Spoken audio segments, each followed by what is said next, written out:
hapon mga kabombo, live din kita diri sa bahin sa Estraan, diri sa Lambayo, Sultan Kudarat, and makaupod nato na subungang hapon si Paul Lawrence sa Geneva na isa ka dance sport modern standard nga athlete. Mayong hapon sa imo, Paul Lawrence. So ano batsyagan mo sa subong yara ka na diri sa Sraa 2026?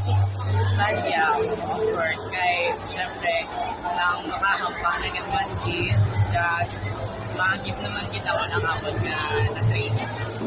Ano ang imong usalihan na sports? Dance sports. Dance sports. So, dugay mo na ginahimo ang dance sports? Ang ginamuna mo nga sports. So, pila ka edad ka kung nag-start ka mag-dance sports? Grade mga 7. Okay. So, pila ka mo sa dance sports na participants? 64. 64 sa tanan na siya. Tanan na siyang categories. Okay. So, kumusta man ang inyong preparation para sa pagsali nyo sa Sraa 2026? May part man nga kapoy. Pero part na siya sa hapon na training kay lesson na siya sa hapon. So, pila ka mo kabulan na nag-prepare para sa diri nga competition? 3 months, 4 months. So, sa 3 months nga na, ano ang na-observe mo or ano ang nakitaan mo nga mga challenges na inyo nagyan bilang isa ka athlete? Of course, ako kapoy. Tas, gusto na gin mag-sumo kung kung natama na gin sa kakapoy. So, sa nga, di ba nakabatsyag ka sang kapoy, nga ano ang inspirasyon mo kung nga ka nagapadayon? Of course, family. Kay, nang nag-athlete ko, may para may nag-uwit ko nila mga family. Okay. So, ano pa ang sa subong mo, ano ang gina-anticipate mo, ano ang gina-look forward mo sa siningang competition?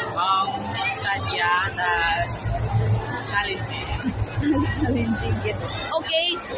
Paul Lawrence, tagan-taga sa nga chance no nga maghatag sa mensahe or panawagan sa mga kasubong mo man nga mga athletes, sa coaches mo, sa parents mo, kag sa mga kakompetensya mo sa subong nga Sraa 2026. Go ahead, Lawrence.